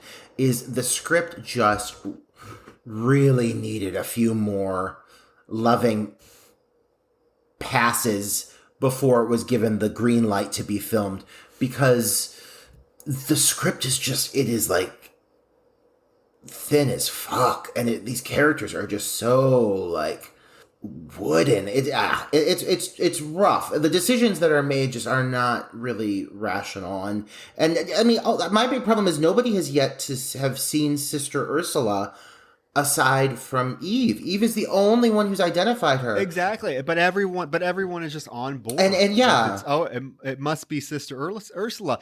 Now, how? I mean, I'm sorry. I'm a horror fan. I'm pretty open-minded, but it would take a lot.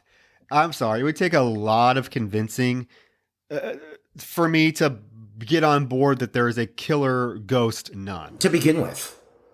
I mean, I'm not just good, but these people, all of them are just like, oh, yes, there's a killer. No. Time after time. Time after time. How many times in this movie is Eve the only one that's like with somebody when they die or around them when they die? And now for Zoe, like, I really watched this. I hadn't seen it in so many years. And I was like, is this where she calls her out? I just can't remember. And Zoe literally like walks up to her and she's like, that means there's only one conclusion. That you're the only one that can see her. And that we have to use you to locate her. And everybody's like, yeah, that sounds plausible. Let's do it. Let's lure the nun. You got Eve just a moment ago fired a harpoon into midair at nothing. And people are okay with it? I don't get it. But whatever. So they're trying to figure out what the plan is to figure this out. Yeah. This is Gabriel's big plan, which is to basically, he has come to the conclusion, again, how easily these fucking people buy that there is a ghost nun slaughtering everybody.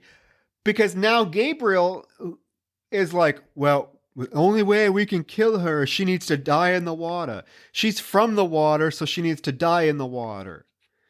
And if we get her in the water, she will be flesh and blood again. Where are you getting this from, Gabriel? What the fuck book are you reading? That and why? Who? Why do you trust the girl you just met earlier yesterday for making copies for? That's all you know about her. Why are you so trusting of her?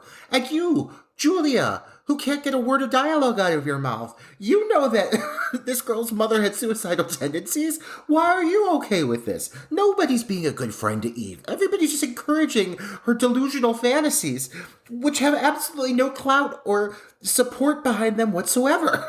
No, they're gonna flood this damn school. So now we get a montage of all these characters running around, turning water on, clogging drains. The two guys go upstairs to the water tank so that they can open up the water tanks. And through a series of mechanical issues, Gabriel ends up sprayed with water and impaled on a shard of metal pipe, which... okay, within the storyline as it's progressed thus far, like, maybe makes sense, but once you know the conclusion of this movie, literally it's just a horrible, horrible error on Joel's part and nothing else. Like, Joel just fucked up and killed Gabriel, and Gabriel dies a death that was completely unwarranted and not at all related to anything that's going on. But that's aside from everything else that's going on.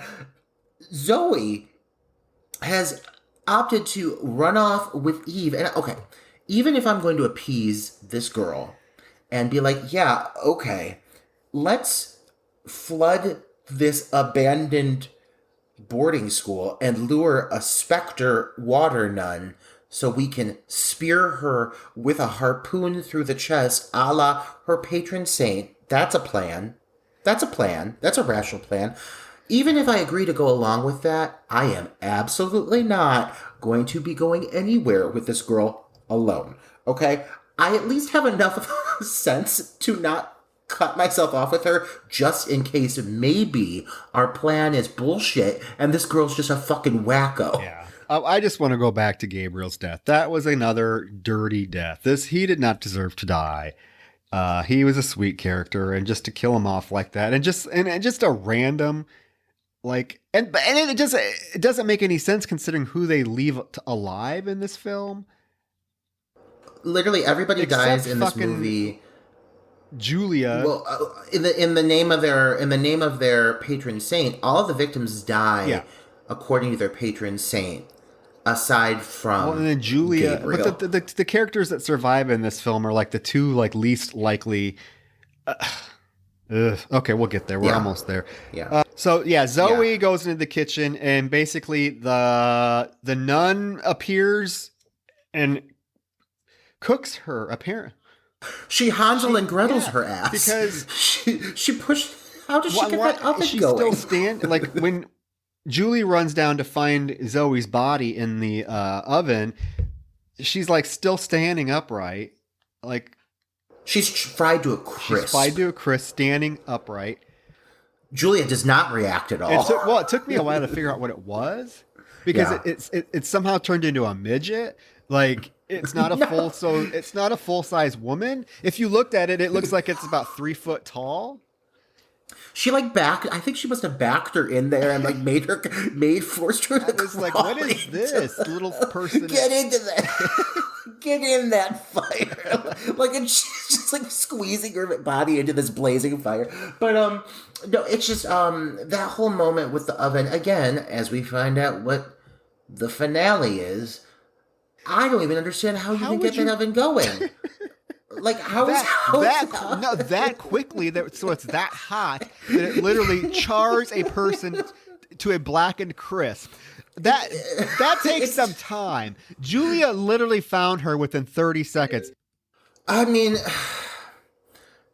it's such an anticlimactic and like lackluster finish. It's handled in a way, the death is handled in a way that's like cut back and forth between other moments. So Zoe, who's technically the last one standing out of the original women, has a very unceremonial death. Like, it's, excuse me, like, let me think of a better term for that. Like, you would think, like, you'd think that her character being who she is and her relationship to the scenario, they would kind of send her off in a bigger manner, but they just leave her for another awkward reveal, which this movie is kind of plagued with a couple of just really weird reveal shots where you could have easily like made the kill something more graphic, but instead they cut away, and then they cut to, I don't know, ukulele hanging from the strings in the bathroom or whatever. You know what I mean? Like, there are a lot of cutaways, and this one, I feel like this kill, especially coming after Susan's graphic and actually kind of kick-ass kill, I was really thinking that this could have been something far more intense, but instead they just choose like to show, you see Zoe like look up and she realizes that the nun is behind her, and then it cuts away, and then the next thing you know, you have Julia running through the kitchen and she just opens the stove and boom, barbecued Zoe. It's just a reveal. Yeah, it's pretty. Yeah. And again, it makes zero sense. There was no time. There would be no time for her to. I mean, that oven gets hot. God, can you imagine cooking food for children in that oven? No.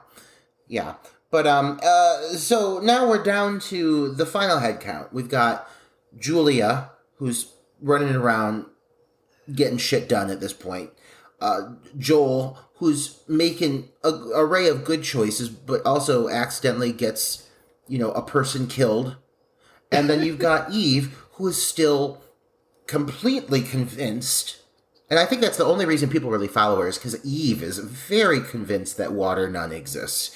And so she and Julia manage to actually flood the basement. Like, it fills up like a pool. It's quite a lavish set piece. It makes for a visually stimulating finale.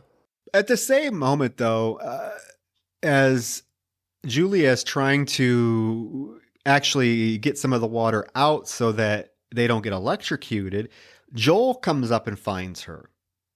And now Joel has done some thinking. Joe's had some time to think. He just killed Gabriel, so he's had some time to do some inner reflection and think about probably how fucking ridiculous and silly all of this bullshit is. I mean, you just got someone accidentally killed because of this ridiculousness. So Joel actually has come to his senses and figured something out. And what he figured out is something that should have been blatantly obvious all along. And it's one of those twist endings that some people are going to bitch about and some people are going to, find implausible. And it very much is implausible based on everything that's happened in the movie. But basically, Roger, the twist is that Joel figures it out. Eve's the killer. Eve is water nun. I mean, Eve is water nun, and water nun is Eve. And I think I feel like I've been really trying to push through this review so we can spend an ample amount of time dissecting the most problematic element of the film, and it is honestly the ending. The early 2000s really, really loved the twist ending that the hero was the killer all along. It's the high tension finale, and it works for some movies and it doesn't work work for others, and this movie, and I mean, it could have been cool maybe if it was handled better, but because of their choice to go really supernatural with the entity of Water Nun, of Ursula, and to have her presence be very much something that's acknowledged by people who are about to be dispatched by Ursula, it provides a really bizarre conclusion for the viewer.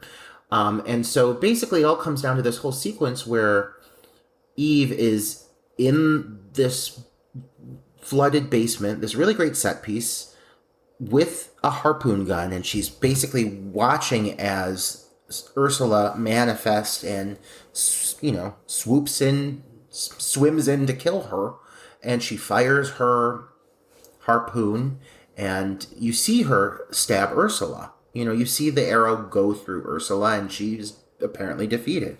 And then, meanwhile, as this is happening, Joel is providing his revelation, and he's telling Julia, who up to this point has been, sticking by Eve through hell and high water, literally. And she's very resistant at first. He's like, I'm going to tell you something. She's like, no, it's not the time. I'm like, now is the best fucking time, bitch, because people are dead. But so he finally, he explains his theory to her, and it all kind of comes together, and it sounds a lot more reasonable than anything else anybody has concluded thus far. And so they run back into the basement, and they swim into the water just in time to find that Eve somehow, some way, managed to harpoon herself, even though that is completely irrational, because the harpoon gun is far too long for her to have shot herself. So, I mean, maybe she just stabbed the harpoon through her chest, but whatever. So, I mean, yeah, Eve has been the killer all along. And, like, you could literally sit here and, like, we can go through a few of these sequences and talk about just how not possible this is. Like, when you think of the way some of these women were killed, like, I mean, how, for example, like, they flash back to everything, and you see, like, you get shots of Eve being there, but for Christy, for example, how the fuck did Eve get that elevator to collapse on her?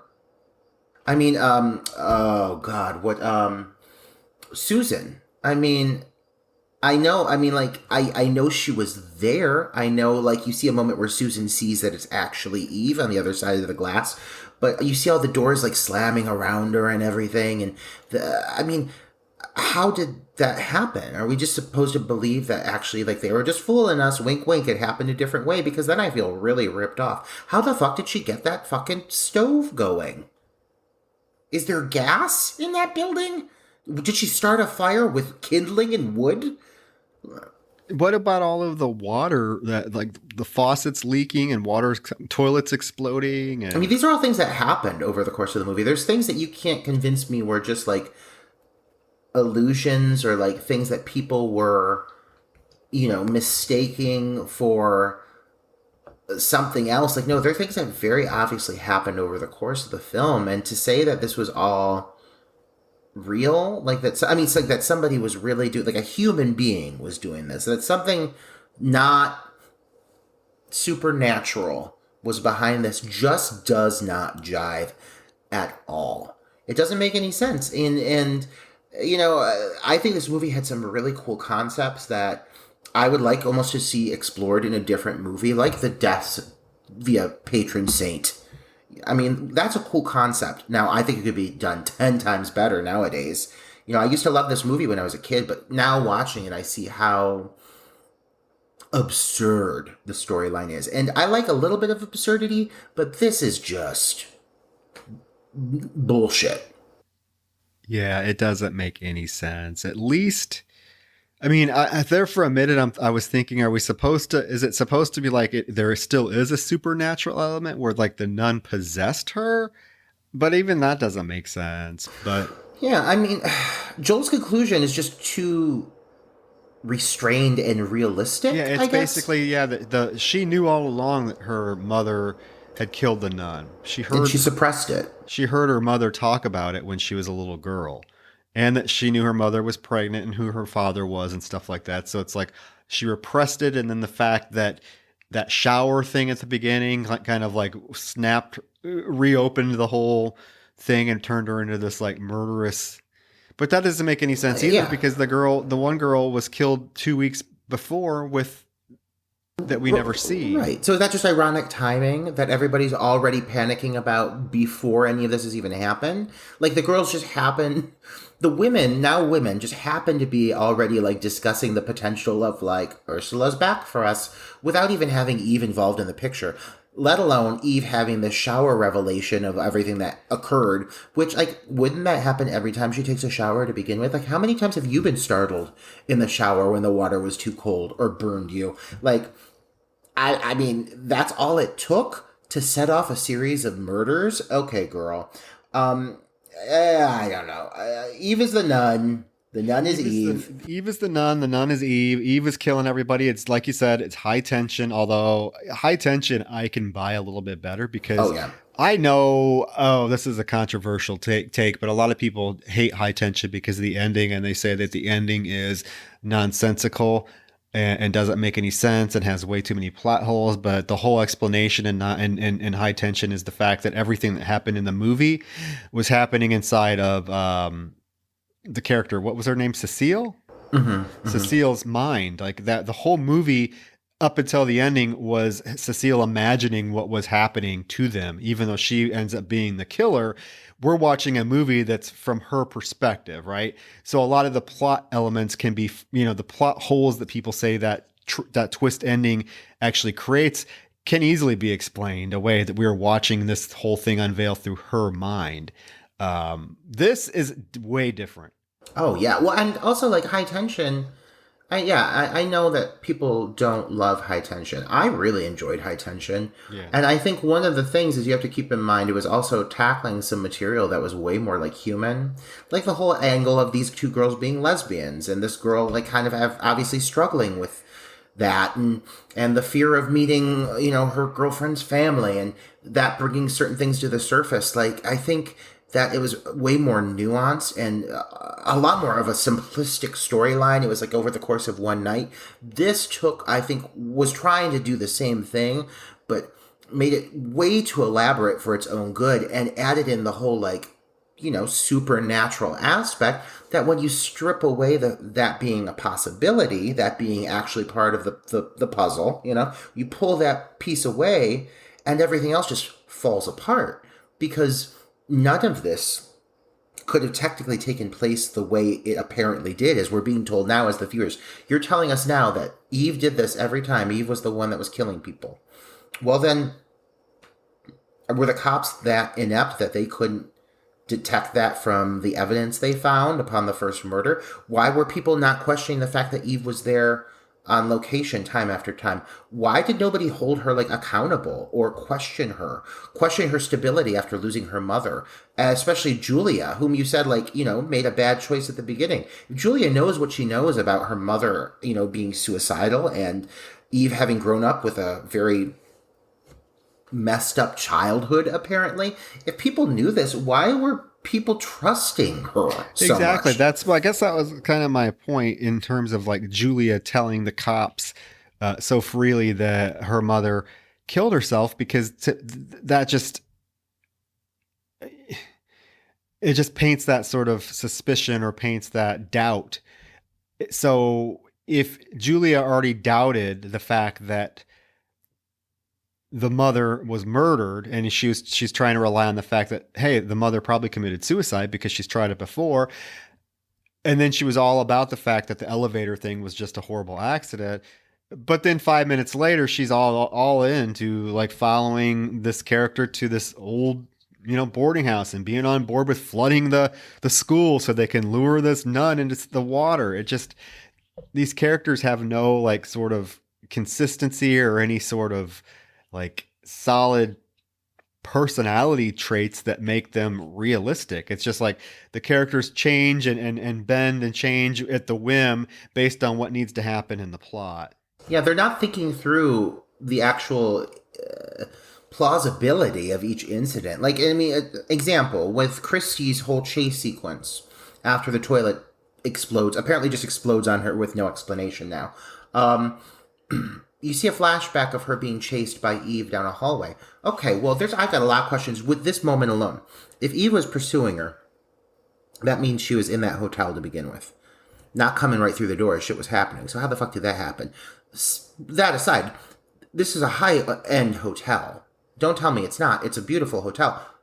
Are there not cameras? Yeah. Like, how are they not catching these things happening? How are they timing these things out for it to even happen to begin with? How does Eve know to time these things out to ensure that people are getting their arms cut off and their heads severed by pieces of glass? It just is not at all plausible. And it definitely does take away from the finale. And it is one of those endings that I would have rather she would have been a fucking water nun.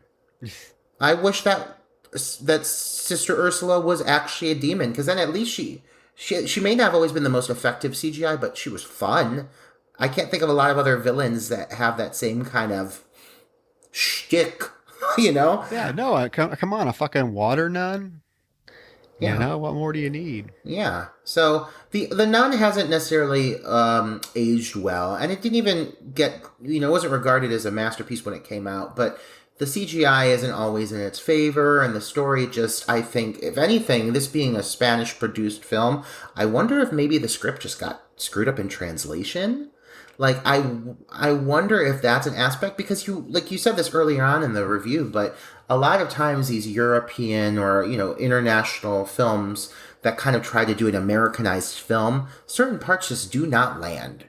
And that is a big issue here with The Nun. It doesn't feel like a piece of American cinema, but it sure feels like they're trying to be.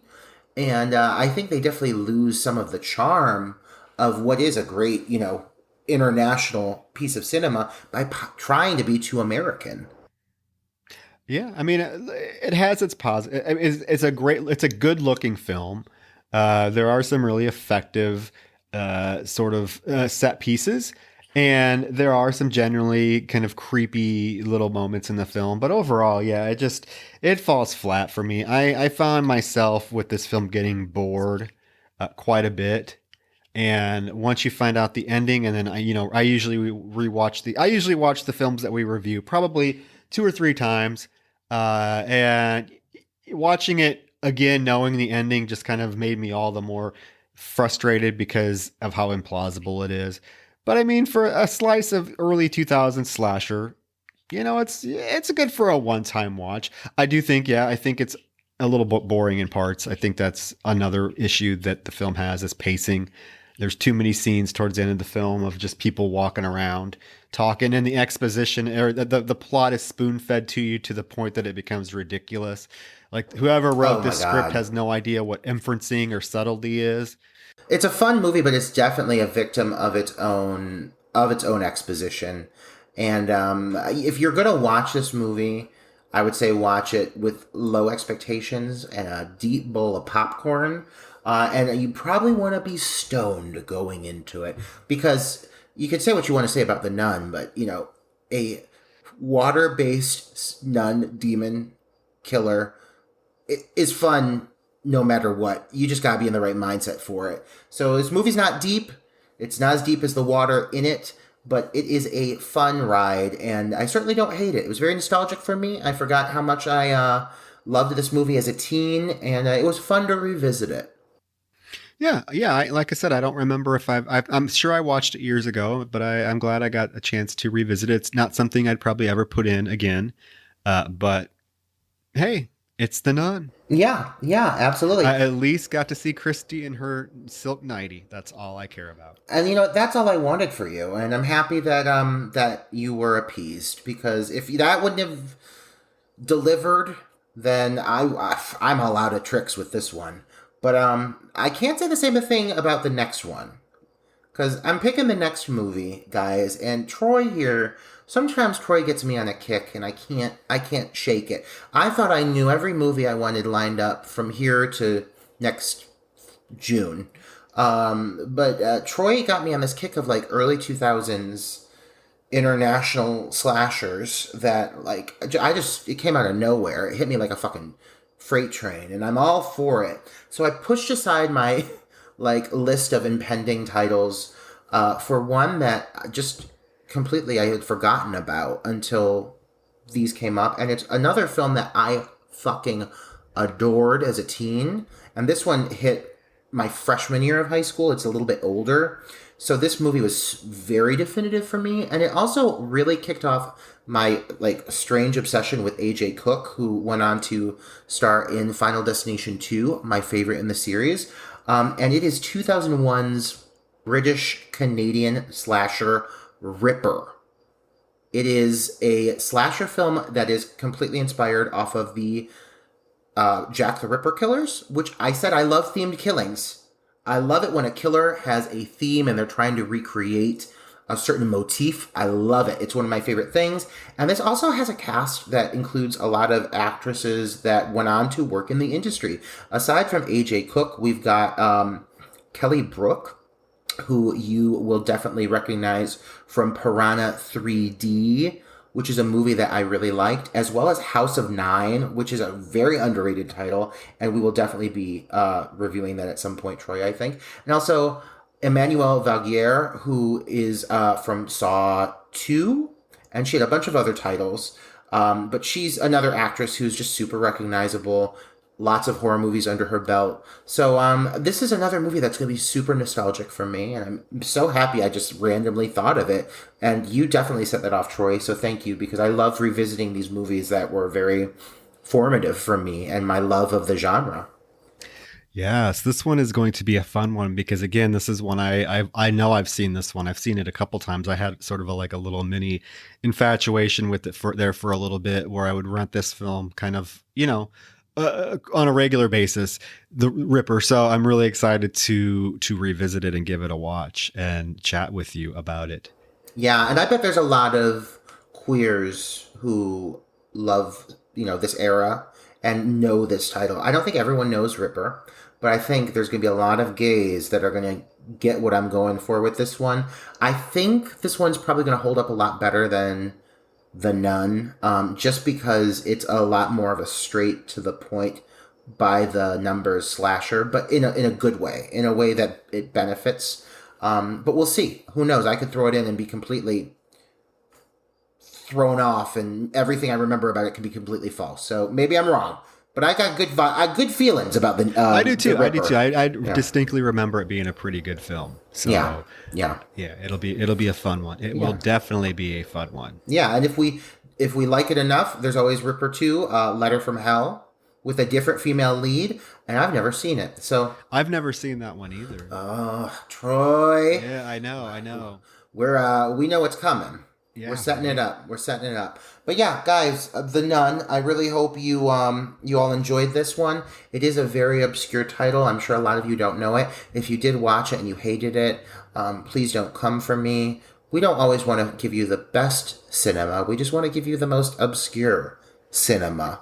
Yeah, fun stuff that's just fun to sit back and talk about. Yeah, absolutely. And sometimes it's not meant to make you think so much as just realize that, hell, I could have written something 10 times better. Why am I not famous? I agree.